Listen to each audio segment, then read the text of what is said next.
Good evening, everybody. Welcome back to episode number 15 of the Courtside podcast. Happy Monday. Before I get started, I just want to give a big congratulations to one of my all-time favorite WNBA players in Candace Parker and her retirement. Yes, I'm the type of guy that watches women's sports. So what? All right.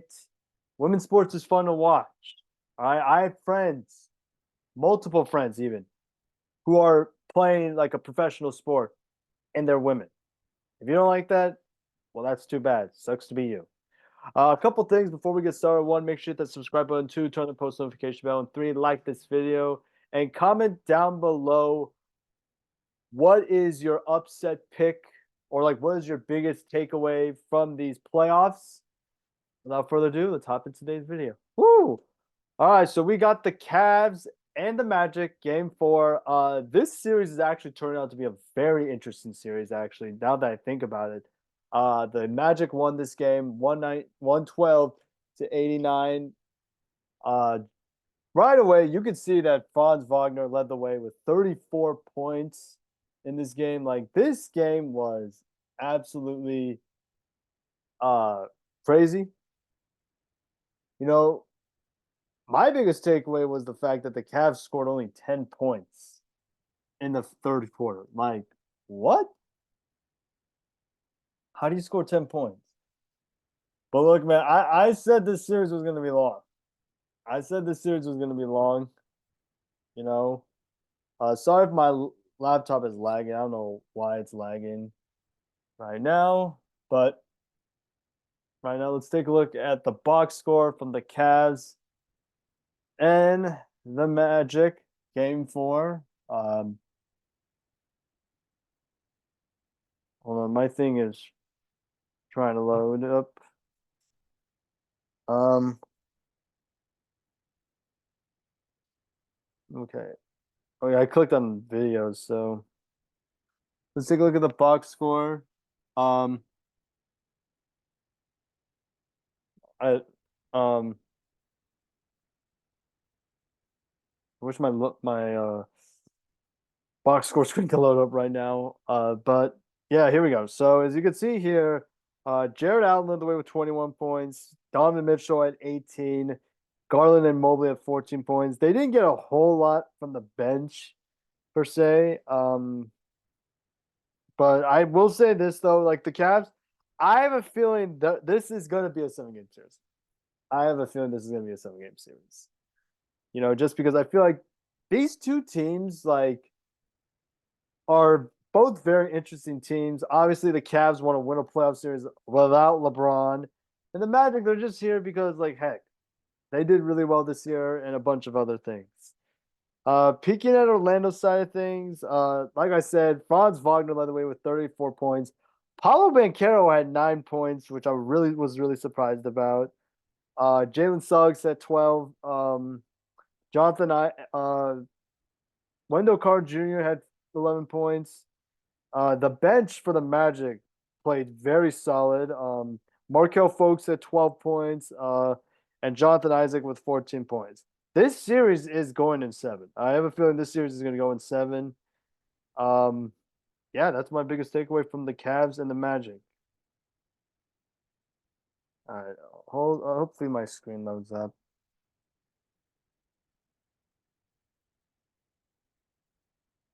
All right, let's load up the next game of game four of the playoffs. Hopefully my screen loads up. Um, okay. All right, here we go. Oh man, I clicked on the wrong one. I went a little bit too fast. Don't look, ignore the screen right here, guys. Ignore the screen right here. Okay, here we go. Then we got the Thunder and the Pelicans. Thunder won 24 for SGA. Stay tuned for the very end because I got a confession to make. I got a confession to make about this Thunder team. So let's peek at the box score of this matchup because this game was ugly, very ugly. Uh, let's see. Hopefully my screen is loading right now. There we go. All right. So peeking at the Thunder, obviously SGA led the way with 24 points. Jalen Williams had 21. Josh Giddey had 21 points, and then like 12 points for Lou Dort. Man, like I said, stay tuned for the end about what I'm about to say about this OKC Thunder team. As you can see, also like they didn't get any contributions from the bench, but it was anytime you got SGA, Jay Williams, and Chet Holmgren, you have a chance. Peeking at the Pelican side of things, like I feel so bad for this team because obviously a lot of people said this is a very sleeper team in the West when they're all healthy. The problem is they kind of remind me, and I know the history is different and like they're two different teams, but they kind of remind me of the poor man's version of the 49ers. Like as soon as like they have like a bad injury or so, like things go down south for this team. Like you can see here, CJ 16 points, 7 of 22 from the field, 2 of 8 from 3. All right. Herb Jones, 4 of 11 from the field, 1 of 6 from 3-point range. Trey Murphy Jr., 4 of 12 from the field, 2 for 5 from 3. The only guy who was actually consistent was Brandon Ingram, and he shot 7 of 14, 2 for 3, 2 for 3 from range. But like that ain't gonna get it done, man. That ain't gonna get it done. All right, peeking out to the next set of games.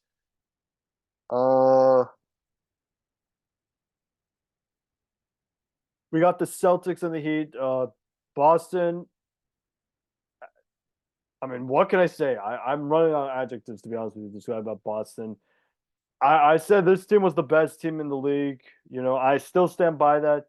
My only issue with Boston, and they tend to do this a lot, they tend to play way too cute with their opponent. Now you might be wondering, Q, what do you mean by they play way too cute? I mean, they play a team. Like they beat, like let's say they're beating up a team really badly, but all of a sudden that team that they beat up, like let's say in the first half, makes a run, makes things interesting, and ultimately that team wins. That's my problem with this Celtics team. It's not just injuries or their inconsistency. They have to stop playing cute. Anyway, picking up Boston side of things, Jason Tatum led the way with 22 points, along with Jaylen Brown. Jaylen actually shot 11 of 20, but he went 0 for 4 for 3. JT, 6 of 16. Derek White, I'm telling you right now, Derek White is a top 10 shooting guard. Is a top 10 shooting guard in this league. You heard it here, folks. He's a top 10 shooting guard in this league. 7-14 from the field, 2 of 7 from 3. And their bench, like, I mean, their bench is not the most flashiest thing in the world, but like, hey, anytime you got a guy like Al Horford who is a quote unquote 6-man because he takes over when Kristaps is out, like you're doing something right. Speaking of Miami side things, it was ugly to begin with. Bam had 20 points. Nikola Jovic had 15, along with Tyler Hero. Jaime Jaquez. I don't know if Jaime Jaquez is I don't know where he is in the rookie rankings, but like he's been balling out this year. He's been balling out this year. And then finally, the nightcap between these two, this wonderful Thursday, Sunday, we had the Lakers and the Nuggets. AD had a phenomenal game. Lakers, phenomenal game. Picking at the Nuggets side of things, Jokic did what Jokic does. 33 points. Michael Porter Jr. was balling. Like 40, 10 of 20 from the field, 27 points.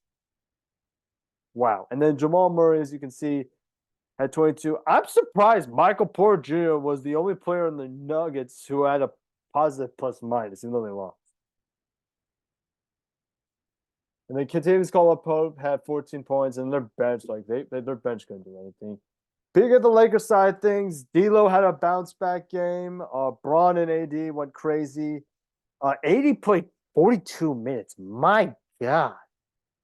25 points, 23 rebounds. God damn, AD.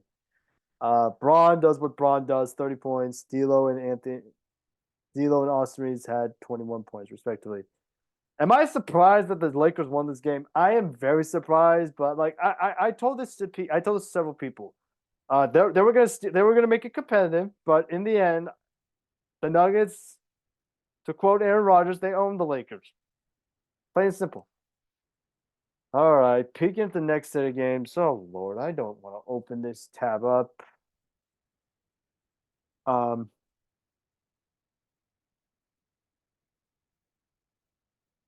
we had we have the Knicks and the Sixers. Jalen Brunson made history last night. I don't think you guys heard. Jalen became the first Knick player, I think, no, not in Knick history. He scored a Knicks playoff high of 47 points. And keep in mind, not many people will know this. Jalen actually struggled before. I think it was Game 3. They struggled in this. Jalen struggled in this series. But as you can see here, Jalen Brunson had 47 points. OG Anunoby, excuse me, had 16 points. Miles McBride is that spark off the bench with 13 points. Nothing you can say about the Knicks. The Knicks just look like a better team. Peeking at the Sixers side of things, Embiid had 27 points, 10 rebounds. Tyrese Maxey had 23 points. I'm surprised, actually, now that I look at it, Joel Embiid had, what, is that +1 and plus minus? That's crazy. But, like, and then Tobias Harris had 10 points, and then Kelly Oubre had 19 points, and their bench just couldn't do anything. Peeking at the other side of things, we have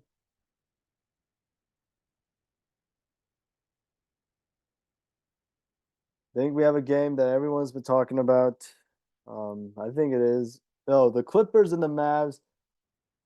This game may not seem very close, but this game was an absolute slugfest. James Harden had 33 points. Kyrie Irving actually had 60 points. Like, I mean, what can you say about the Lakers, man? I mean, like Clippers. This series is going to 7. I have a sneaky feeling this series is going to be going to 7, and it's going to come down to the wire. As you can see here, Paul George had a really phenomenal game, 33 points, shot 11 of 9 from the field, 7 of 10 from 3. That's really good. James Harden had 33 points, so 12 of 17 from the field, 4 of 5 from 3. Jeez.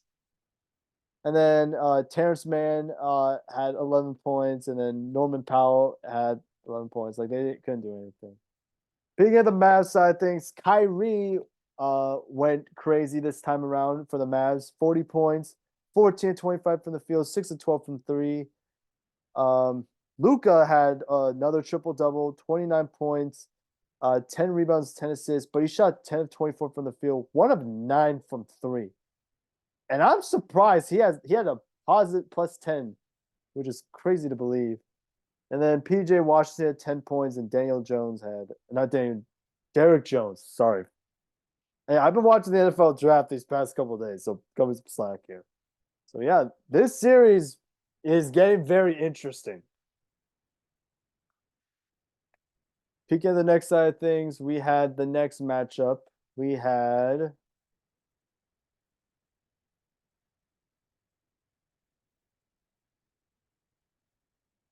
the next game on the list. We got the Pacers and the Bucks. I'm gonna say something that I don't think I've said a ton about with the Bucks this year, because a lot of you guys know I have been the harshest critic of the Milwaukee Bucks this year. Picture like Gordon Ramsay judging. That's me with the Milwaukee Bucks this year.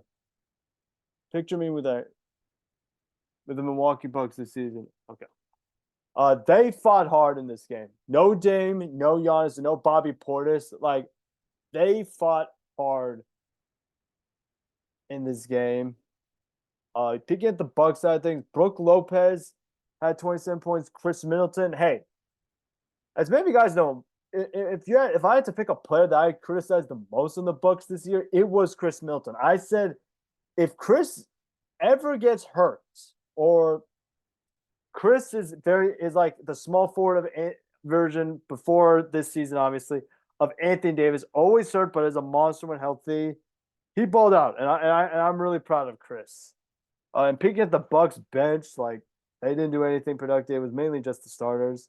Peeking at the side of the Pacers side of things, Miles Turner, man, is Miles Turner is a man, dude. 29 points, 10 of 17 from the field, 7 of 9 from three. Do you know how many 7-footers can shoot 7 of 9 from three if your name's not Kevin freaking Durant? Like, that's crazy. And Tyrese Halliburton, like I knew Tyrese was going to bounce back in this game with 24 points. I think this was the game he had a putback dunk. It was a game 3. I can't remember, but this game, and then peeking it, and then Pascal Siakam. I tell you what, Pascal Siakam is going to be an X factor who for that Pacers next series. And I feel like that series is going to be fun to watch. And then obviously Aaron Nemhard had 15 points, along with Aaron Nesmith with 13 points, and then Obi Toppin had 13 points. And then finally, the nightcap of Sunday night. I already know what's coming. I can already smell it already. It is the Bucks and you guys already know. You guys can already see my face here. It's gonna be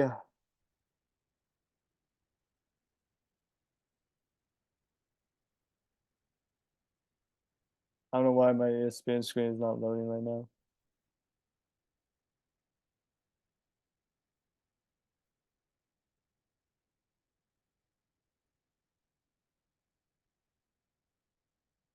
All right, let me see if I could. Oh, I have to charge my watch for a few seconds, but all right. So obviously, you guys know where I'm going with this. You got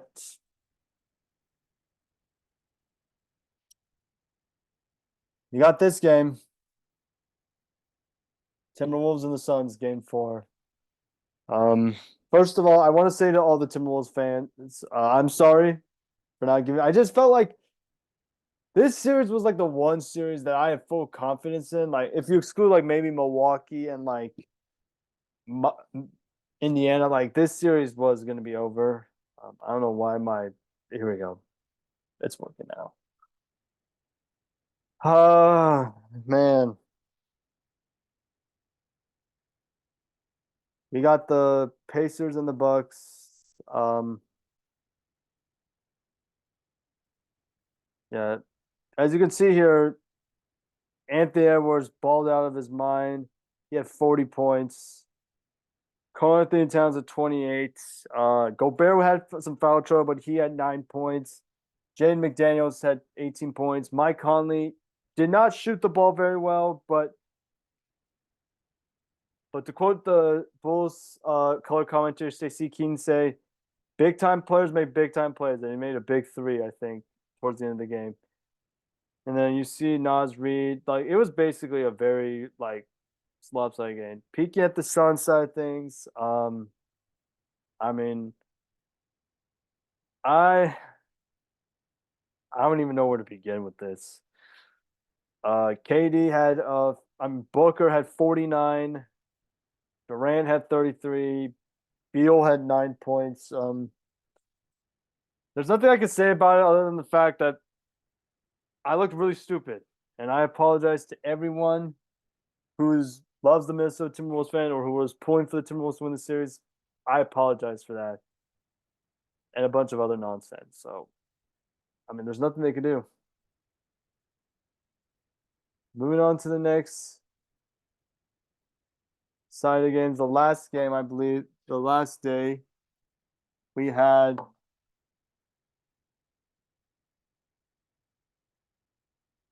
The next game on the list, we had probably, I don't know, we had today's games, obviously, the Celtics and the Heat. Boston, complete control as always. Boston was actually led by Derek White in terms of scoring production. Derek White almost had a 40 piece. What in the hell? Like, look at this. Look at the Boston box score right now. Take a look at this.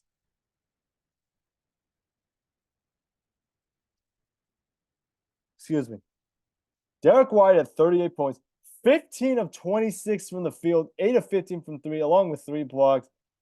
Jalen was okay. He only had 17 points. Jason Tatum had 20 points. And like I said in game 3, the Boston bench was not a factor. Peaking at Miami side of things, Bam Adebayo. I got to tell you, if Bam starts shooting threes next year, this might sound crazy, even though a lot of people might assume that. You're probably staring at the at a top 5 skill big in this league. Obviously, you got Jokic, Embiid, Kristaps. Obviously, I think Kristaps is a top 5 big in this league. Like, I think Bam should be up there. And then Caleb Martin had an okay game with 18 points. Tyler Hero had 19 points. It just doesn't feel right. Peeking at the latest sort of games, we had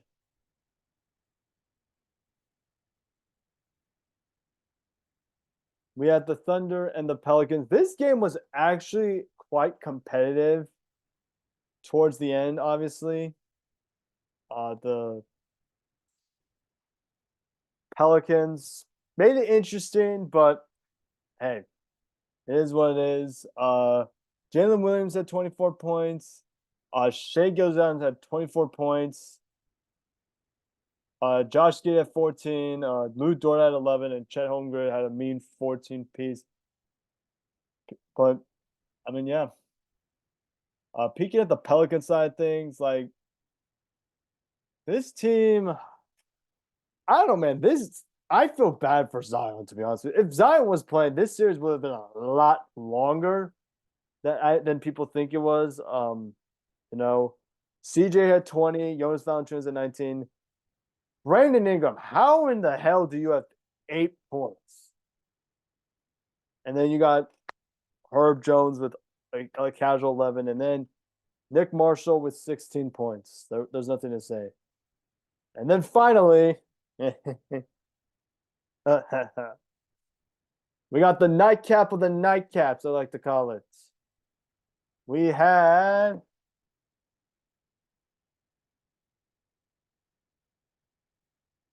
let me pull it up from this website. We got the Lakers and the Nuggets. Told you. I told you. I told you. All right. Lakers were going to put up a fight, but then I'm taking the Nuggets.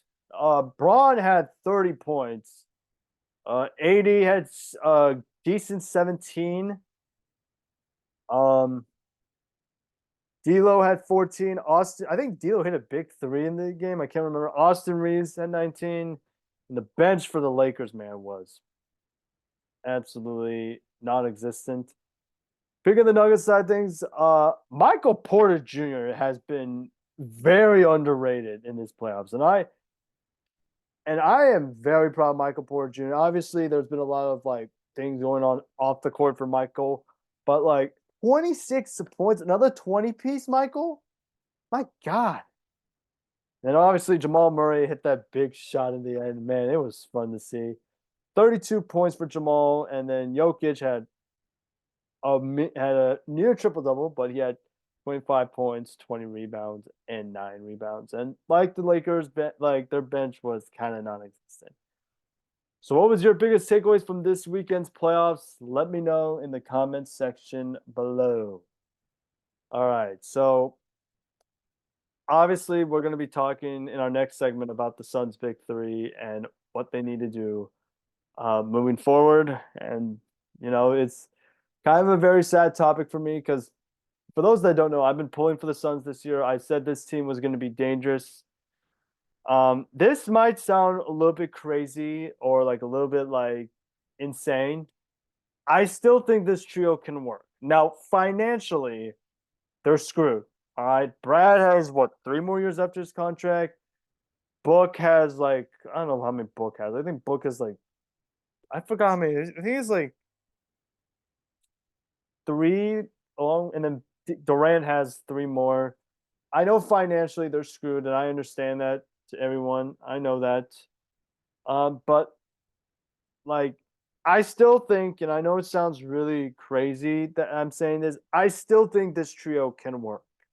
All right. Obviously, they do need now as I look at it, they do need a point guard. But I still think right now this team, if they played more games together, the big three have, they wouldn't be in this position. I think they would beat in Minnesota. Because I just feel like this team, man, like when this I said it from the beginning, when this team is healthy, they're the most annoying team to play against. They're also, and I have to admit this, they're also the most confusing team to figure out at times. But like when they're playing their A game, they are the most annoying team to play against. But I say they keep it. I still say they run it back next year. But they got to get a point guard this offseason. They have to get a point guard this offseason. All right.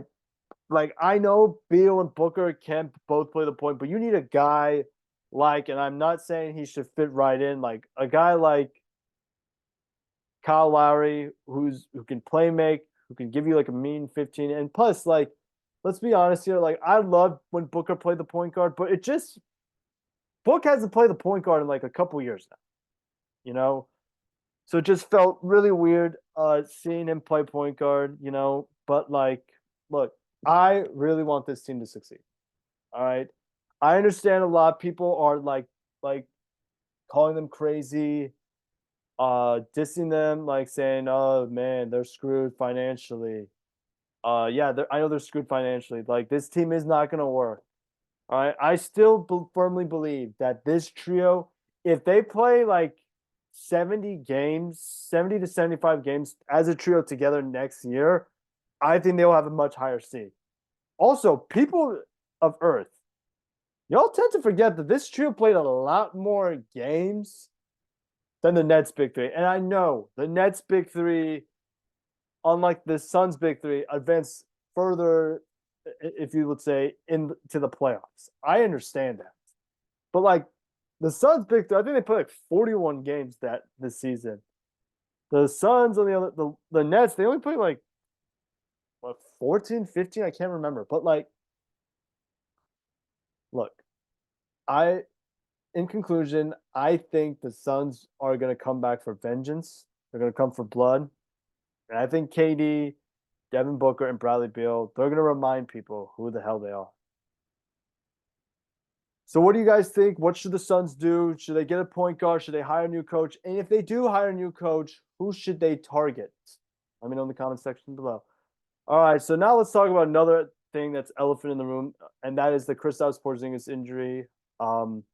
If you guys don't remember, and I couldn't remember what happened, Kristaps was I think going for a rebound, and then he like injured his calf.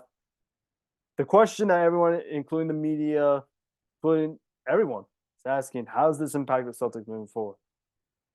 Well, I still think it's going to be a lot tougher now for the Boston to get to the finals, per se. Like, I know they have the easiest road to win the finals just because Milwaukee's banged up, Miami's banged up, Philly's banged up. New York has been like, yeah, we're good, but like they're not proven. Cleveland and Orlando, like, eh.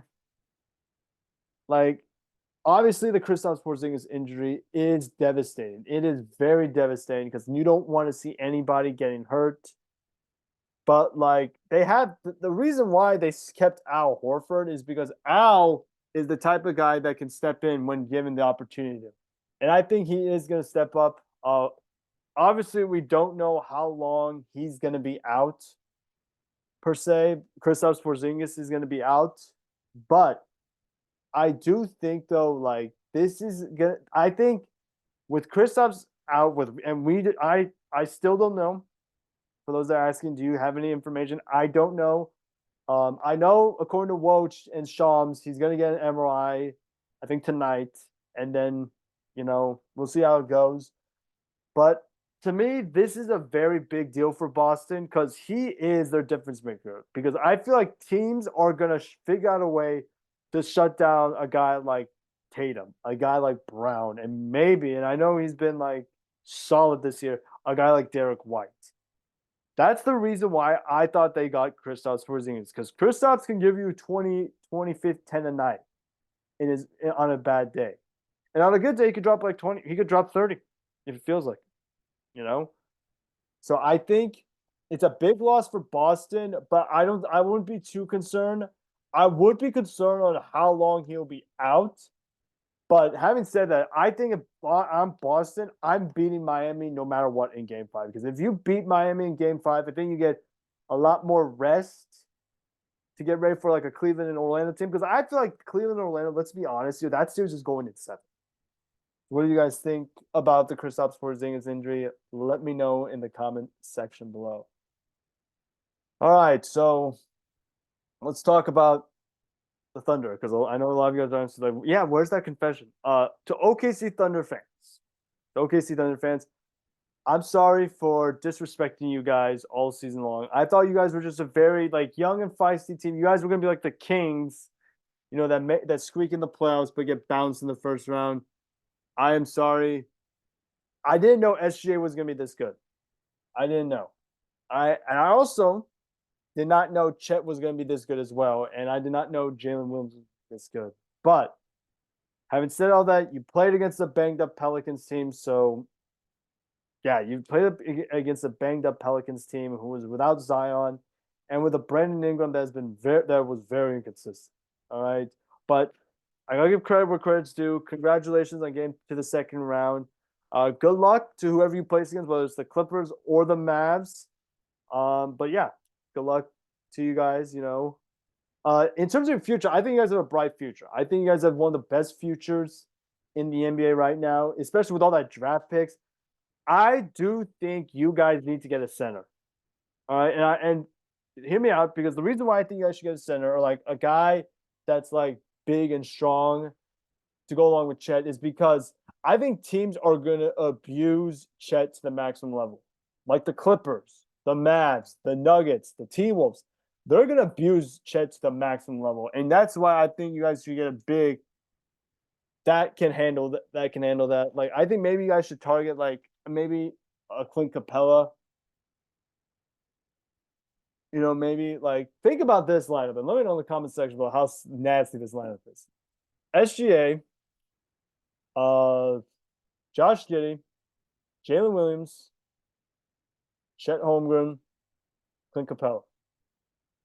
That's to me, yeah, I know it's not the sexiest of lineup, but at least you got a guy that can protect the paint along with Chet, and it can also let Chet be what Chet was projected to be. Like a young man's and I'm not trying to put the comparison here, a young man's KD. What do you guys think, Thunder fans? Do you guys think you should target a big this offseason? Let me know in the comment section below. And then finally, we're going to get into the Timberwolves and the Nuggets, part 2 of this second round. They're playing each other in the second round. Obviously, we know these two teams, like Minnesota has the size to go up against a team like Denver because Denver likes to play big and physical, and so does Minnesota. Having said that, I know a lot of you guys are asking, who do you think is going to win that series? I'm going to take Denver just because I think Denver has more in terms of like the playoff, like knows how to make it to the conference finals per se. They know how to go there. Like, and that's not a knock on Minnesota. Like Minnesota, they've been great. They've been great all season long. Obviously, Towns has been great. Anthony Edwards. Listen, I love Anthony Edwards. I love that kid so much. And then Rudy Gobert like made me look stupid and a bunch of other things. I have this series going in 7, like an actual 7-game series, because two things. One, I think Minnesota is gonna put up a dogfight. That series is gonna be a dogfight. Minnesota and Denver. Secondly, and this might sound like a big issue, might sound like a small issue or not.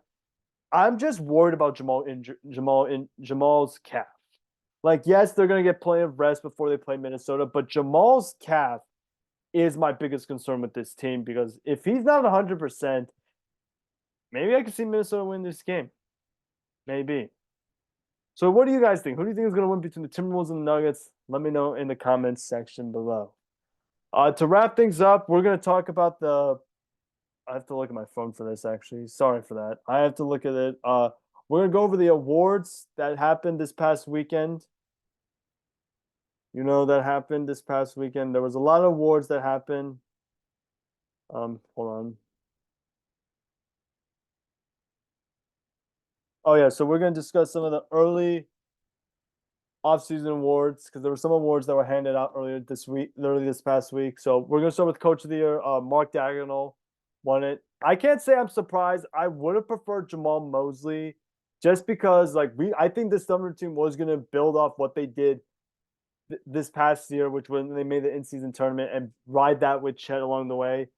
Because if you would have told me in the beginning of the season that the Orlando Magic, who haven't won a playoff series since 2010, or I think 2009, can't remember, is gonna make it to the playoffs, I would have looked at you crazy. But it is what it is. Mark Dagnall, congratulations as always. Best of luck. Clutch Player of the Year was Steph. Everyone knows this. I'm the biggest Steph fan probably in the world that isn't like a Warriors or fan or like people in Steph's circle. You watch that Warriors team, man. Steph had to bail them out, so it was kind of given a little bit, But yeah, it was crazy to think, consider that Steph missed the playoffs. Excuse me. All right, next up we got Most Improved Player of the Year. I believe Tyrese Maxey won this award. Uh, Deservedly so. Maxey has been balling when he's been in the lineup. Especially when Joel Embiid went down, like he stepped up in a huge way. And I have to agree with my boy Tim Legler on this. He is probably, in terms of a talent perspective, I think he's by far the best teammate Joel Embiid has had during his stint in Philadelphia. Because, he can give you 20 a night and like 10 assists. Like I think Maxey is the real deal. And then finally, we got the Sixth Man of the Year, which was given to Naz Reid. I would have preferred Malik Monk, but I understand Naz just because he's been amazing this whole year. And I also think because the thing about Naz is that he also played really well with Carl Anthony's held it out. So he's like a very good player, and I think he's a top 15 center in this league. So what do you guys think so far about this episode? I know it was a little bit chaotic in between here and there, and I apologize for that. I just had a long day today. But anyway, if you enjoyed this episode, please give it a like, subscribe, turn the post notification bell. The normal schedule will be coming back probably starting next Sunday, hopefully. But have a great rest of your evening. Stay safe, stay warm, stay active. Until next time, we out.